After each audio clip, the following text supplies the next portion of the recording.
Bonjour à tous et bienvenue dans Direct Matin, votre rendez-vous dédié à la santé et au bien-être de toute la famille.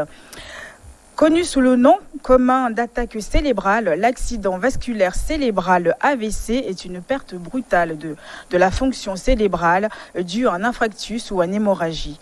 Cette attaque survient lorsque la circulation sanguine vers ou dans le cerveau est interrompue par un vaisseau sanguin bouché. Cette interruption d'apport sanguin au niveau cérébral qu'est l'AVC est caractérisée par une privation d'oxygène dans les zones touchées et cela entraîne ce qu'on appelle des signes neurologiques. Il faut aussi noter qu'elle touche 10 à 12 000 personnes chaque année d'après des études faites au Togo et elle constitue 50% des causes d'hospitalisation dans les 2 grands centres hospitaliers universitaires du Togo. Donc les conséquences, les causes et comment apprendre à mieux connaître les symptômes, les signes d'un AVC. Donc le point avec le docteur Gaouya Kokou qui est neurologue, maître assistant à l'université de Lomé. Et avec mon binôme, bien sûr, docteur Fissal. Bonjour. Bonjour. Comment ça va ce matin? Très bien, j'espère que vous êtes bien réveillés ici. Ah oui, très dur, mais ça va. Ça va. On gère. On gère. Pour les téléspectateurs, je pense que ça va. Ça va, on gère. Ça fait plaisir. Ça fait plaisir. Donc, nous avons aujourd'hui avec nous donc Dr Gaouya, comme je disais. Bonjour. Bonjour. Donc, je rappelle que vous êtes neurologue, maître assistant à l'université de Lomé. Bienvenue. Merci. Sur le plateau New York TV. Merci ça va, de vous avez réveillé. Oui. La cloche a sonné très tôt. Tranquille. Donc voilà, on a un peu décrit en long et en large. Donc, qu'est-ce que c'est qu'un AVC? Donc, on vous donne la parole, docteur Gaouya, pour nous expliquer ça. Un AVC, c'est une interruption d'apport sanguin, comme vous l'avez dit déjà, à des structures du cerveau. Donc, l'AVC survient lorsque l'artère se bouche ou se rompt. D'accord. Voilà. Le cerveau étant dépourvu de réserve en nutriments et en oxygène, doit être constamment nourri donc par du sang qui est apporté par les artères. Et donc, lorsque l'artère se bouche ou lorsque l'artère se rompt, on fait un AVC. Donc, c'est quand les vaisseaux sont bouchés, on parle des caillots de sang. Oui. Bien ça. Oui.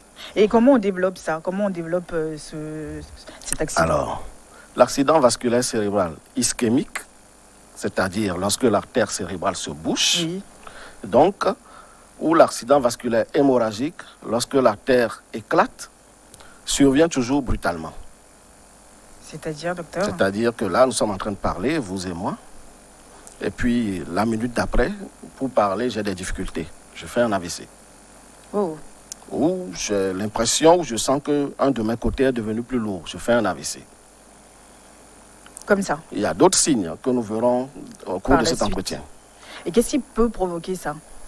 Alors, pour l'accident vasculaire cérébral ischémique, il y a 2 grandes causes. Il y a d'abord l'athérome, c'est l'accumulation de l'excès de toute une vie. Vous fumez, il y a des petits dépôts de goudron dans vos artères, notamment dans les artères du cerveau aussi. Et vous êtes un bon vivant, vous êtes plutôt gros, il y a des dépôts de graisse également. Alors tout cela va former ce qu'on appelle l'athérome. L'athérome. Qui peut donc arriver à terme à boucher une artère du cerveau. La deuxième grande cause, c'est que, en fait, pour que le cerveau soit nourri constamment en nutriments et en oxygène, le cœur fonctionne donc comme une pompe. Ce qui suppose que le cœur fonctionne à un certain rythme. Et lorsque le rythme est endommagé ou altéré par un problème cardiaque, oui. L'AVC ischémique peut survenir également. Donc, on a l'athérome et les troubles du rythme cardiaque. Et là, sur l'image, excusez-moi de vous interrompre un instant, là, c'est cérébral, on est d'accord? Oui, oui, absolument. Là, on est en train de voir l'image de cerveau. Oui, oui. Donc, qui se noie complètement de sang et... Non. En fait, nous allons y venir. L'AVC hémorragique, lui, par contre, a plusieurs causes. Mais sous nos cieux, c'est essentiellement l'hypertension artérielle. Qui provoque ça? Qui provoque l'AVC hémorragique. Il y a d'autres causes. D'accord. Je m'en vais citer 3 causes. Vous abusez des drogues dures, vous pouvez faire un AVC hémorragique. Vous êtes un grand consommateur d'alcool, vous pouvez faire un AVC hémorragique. Vous avez des troubles de la coagulation sanguine, vous pouvez faire un AVC hémorragique. En plus de l'hypertension artérielle qui est le plus grand pourvoyeur d'AVC hémorragique. Le stress, tout ça. On va en venir. Oui, oui. Donc l'alcool, la drogue, l'obésité, la cigarette, tout ça, c'est aussi, ça fait partie des Absolument. choses qui peuvent provoquer l'AVC. Docteur Fessal, vous avez Non, quelque sans chose oublier qu'il a parlé également de coagulopathie, comme on le dit souvent dans le jargon médical, c'est-à-dire c'est un trouble de la coagulation. Il y a des gens, peut-être après des injections, le saignement peut-être est censé s'arrêter peut-être au bout d'1 minute ou de 2 minutes, mais chez ces personnes, peut-être ça va plus, ça va au-delà. Ce sont des personnes, quand ils se blessent, quand elles se blessent, le sang s'arrête difficilement. D'accord, il y a ce qu'on appelle l'hémostase, donc l'hémostase se fait difficilement. Donc déjà, sur ces personnes, il y a quand même une prédisposition, ils sont quand même sujets à faire des AVC. Les AVC. Et quels sont les premiers signes à détecter Alors, donc comme je disais tantôt, ça arrive toujours brutalement. Vous étiez normal, si je peux dire ainsi, vous étiez normal, on est en train de parler, et puis subitement, la minute d'après, vous commencez par avoir un trouble de la vision. Alors, les gens le décrivent comme une impression de voile qui descend, de voile noir qui descend sur un œil. Oui. Vous avez des difficultés pour parler ou pour articuler. Brutalement, vous sentez qu'il y a un membre ou alors un hémicorps, la moitié d'un corps, qui devient lourd ou qui pèse lourd ou qui est paralysé. Ou alors vous perdez connaissance. Vous venez de faire un AVC. Oui, mais la personne quand on a quelqu'un en face de nous, comment la personne peut savoir qu'on est en train de faire un AVC? Alors, quelqu'un qui décrit à son vis-à-vis, tu sais, j'ai l'impression qu'il y a un voile noir qui a complètement obscurci un de mes champs visuels, un œil. L'œil gauche, par exemple, je ne vois plus du tout, c'est tout noir. Voilà. Ou alors, tu sais, je voulais prendre ce portable-là, mais je n'y arrive plus. Regarde, ma main, je ne peux plus la soulever, je ne peux plus soulever la main, j'y arrive plus. Ou même pour parler. La personne qui parlait normalement, que vous compreniez, commence par parler, mais tout ce qu'il dit, vous ne comprenez pas. Donc il faut être alerté directement et l'emmener faut l'emmener Ou à alors, l'hôpital. la personne qui brutalement discute avec vous, qui perd connaissance. Voilà. Donc on va y venir, on va vous reciter ces signes-là, parce qu'on ne sait jamais, vous pouvez avoir une personne à côté de vous qui commence avec ces signes-là, qui n'arrive plus à parler ou qui n'arrive plus à utiliser la main, n'importe quelle main, ou qui vous décrit qu'il ne voit plus rien. Donc tout ça, c'est des signes, donc il faut vraiment l'emmener à l'hôpital directement. Il ne faut pas attendre, c'est ça, docteur? Absolument. Absolument. Le temps, c'est le cerveau, comme on dit.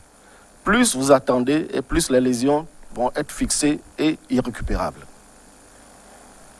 Et donc un AVC est-il douloureux? Bon, globalement, non.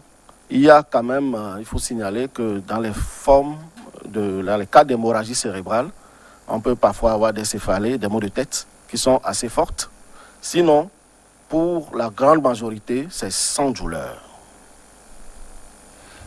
Mais docteur, en même temps, ces céphalées dont vous parlez, parce que le palu peut aussi donner des céphalées, le palu peut donner des céphalées, d'autres maladies peuvent donner également des céphalées. Est-ce que ces céphalées n'ont pas des caractéristiques assez précises pour nos téléspectateurs? Oui, bon, pour l'hémorragie méningée qui nous intéresse, dont j'ai parlé tout à l'heure, on décrit ces maux de tête comme un coup de tonnerre dans un ciel serein. C'est-à-dire que c'est tellement intense, il n'y a rien de comparable, par exemple. C'est comme les coups de marteau voilà, dans la comme tête. si vous avez reçu un coup de marteau sur la tête. Donc, très chers téléspectateurs, un coup de tonnerre dans un terrain. Dans un ciel serein. Dans un ciel serein, waouh! Ah, le ciel serein avec un coup de tonnerre, c'est la catastrophe, j'imagine. D'où les coups de marteau sur la tête, parce que j'imagine le mal que ça doit faire. Et donc, est-ce que ça laisse des séquelles, un AVC? Ah oui, malheureusement. Donc je disais tantôt que le cerveau n'avait pas de réserve en nutriments et en oxygène. Oui. Et que c'était les artères qui apportaient grâce au cœur le sang qui contenait justement ces nutriments et de l'oxygène. Donc imaginez que l'artère qui est censée nourrir une zone du cerveau se bouche ou se rompt. Ce qui veut dire automatiquement que la zone n'est plus nourrie. Et donc forcément cette zone va finir par mourir. Donc d'où les paralysies. Absolument, parce que en fait c'est la traduction des fonctions perdues. Oui. Cette zone assurait une certaine fonction. Et donc, lorsqu'elle meurt, ces fonctions sont perdues. Et c'est ce qui se traduit donc par cette paralysie, par ces troubles du langage, etc. etc. D'accord. Donc, par rapport aux séquelles dont vous aviez parlé, je m'en vais donc essayer d'aller un peu vers le traitement. Quoi consiste alors le traitement chez un patient ayant fait un AVC? Alors, Si les séquelles sont là et que la zone touchée, la zone ischémiée ne peut plus revenir vraiment à l'état normal. l'idéal, quand on a un AVC ischémique, Oui. c'est d'arriver à enlever le caillot qui bouche l'artère. C'est l'idéal, ça. Et donc, quand on enlève le caillot qui bouche l'artère, Ah, c'est Ah le oui, caillou là. voilà, le caillot là, on favorise donc l'écoulement du sang à nouveau. Et Mais ça donc, s'opère, hein? Je vais en venir. Oui. Et ça c'est un traitement spécifique qu'on appelle thrombolyse. Malheureusement, ce traitement n'est pas encore accessible au Togo. Oh, C'est l'idéal. L'idéal, c'est d'arriver à enlever ce caillou Thrombolyse. pour permettre la vascularisation à nouveau de la zone qui ne recevait plus du sang. Et ça ne peut se faire que dans les 4 premières heures du début des symptômes. Wow. Donc il faut, c'est rapide, hein. Mais ça se fait pas ici, vous dites. C'est au pour ça Togo. que je dis que le temps, c'est le cerveau. Si déjà vous mettez, je sais pas moi, vous avez un parent qui vient de faire un AVC ou qui vient de présenter ses signes, et que vous vous dites, bon, attendons pour voir s'il ne va pas récupérer. Ou bien, c'est dimanche. Oh, dimanche, à l'hôpital, il n'y a personne. Attendons lundi pour aller. Ou encore, bon, je veux bien l'amener, mais comment est-ce que je vais payer les soins? Ouais, les coûts, hein, c'est... Vous êtes déjà hors délai. Oui. On n'a que 4 heures, imaginez. Les 4 premières heures. Et donc, très souvent, les malades que nous recevons arrivent hors délai déjà. Et comment ça se passe dans ces cas-là? On fait un traitement symptomatique. Je veux dire, si la tension est élevée, vous allez essayer de baisser la tension. Si vous trouvez que le patient a beaucoup trop de cholestérol, vous allez baisser le cholestérol et vous allez commencer la rééducation. Enfin, Oui, mais le caillou reste toujours. le caillou reste toujours, mais le caillou, avec le temps, va finir par... Mais c'est le délai. Le délai qui fait que les structures là vont, dans tous les cas, mourir. Au-delà des 4 heures, là, les lésions sont fixées définitivement. mais docteur, parlant de délai aussi, je pense que le scanner en est pour quelque chose dans le diagnostic des AVC. Oui, bien sûr. Avant le scanner, c'était plutôt difficile de faire la distinction entre un AVC ischémique et un AVC hémorragique. Oui, il y a ça aussi. Oui, depuis l'avènement du scanner, de l'IRM, c'est extrêmement facile. On voit très bien les images. C'est que ça, c'est un AVC ischémique, plutôt c'est un AVC hémorragique. Est-ce que c'est possible de définir les deux? De nous expliquer c'est quoi les deux AVC là? Comme vous l'avez montré tout à l'heure, AVC ischémique, c'est quand il y a un caillou qui bloque la circulation du sang. Comme Voilà. ça. C'est ça l'AVC ischémique. Ok, Et l'AVC hémorragique, donc, c'est l'artère là qui va éclater. d'accord. Voilà. Et c'est la différence entre Il va donc y avoir du sang dans le parenchyme, dans le cerveau, dans le parenchyme, quoi. Dans la structure, dans la masse cérébrale, ben, vous aurez du sang que vous pouvez voir au scanner ou à l'IRM. Ça s'éponge Oui, en fait, ça s'éponge progressivement, naturellement. naturellement. Mmh. Pas Mais docteur, d'opération. Non. Moi, je vais toujours revenir sur cette question de scanner parce que je pense qu'il est quand même un facteur assez important. Déjà qu'il va permettre de distinguer l'AVC ischémique de l'AVC hémorragique. Oui. Je suppose alors qu'il est nécessairement important de l'avoir, surtout pour guider le traitement, hein, parce que le traitement dans l'AVC hémorragique est forcément différent du traitement dans l'AVC ischémique. Et vous aviez également dit que le temps, c'est le cerveau. Oui. Supposons quelqu'un qui est peut-être à des milliers de kilomètres d'une ville ou peut-être de la seule ville ou du seul centre de santé où il n'y a même pas de scanner et qui se met peut-être à avoir ces troubles de langage dont vous aviez parlé, ces troubles de la vision, ces troubles de la force musculaire. Comment ça se passe Ah ben oui, vous avez tout dit. C'est le drame de l'Afrique. Là, alors, les services, vous avez dit qu'on avait 2 grands services de neurologie à Lomé. Ces services ont un effet centripète. C'est-à-dire que même les malades très éloignés de Lomé vont avoir tendance à venir à Lomé pour se faire soigner. Et ça fait plus de 4 heures de temps. Ça dépasse. Voilà. Donc l'idéal, c'est qu'il y ait un redéploiement du personnel sur toute l'étendue du territoire. Ouais. Avec mise à disposition de scanners, du matériel pour travailler. Parce que vous avez cité Guérin Kouka, c'est ça? Oui, Guérin Kouka. Oui, ça ne sert à rien de mettre un neurologue là-bas sans scanner, sans le sans matériel rien. pour travailler. Ça sert Il va à rien. devenir un philosophe. Pour moi, le scanner serait vraiment un facteur très important dans cette histoire d'AVC. Hein. Ah oui, puisqu'il faut différencier les deux cas Les deux. pour pouvoir orienter vraiment les malades. Mais on va revenir hein, juste après les infos.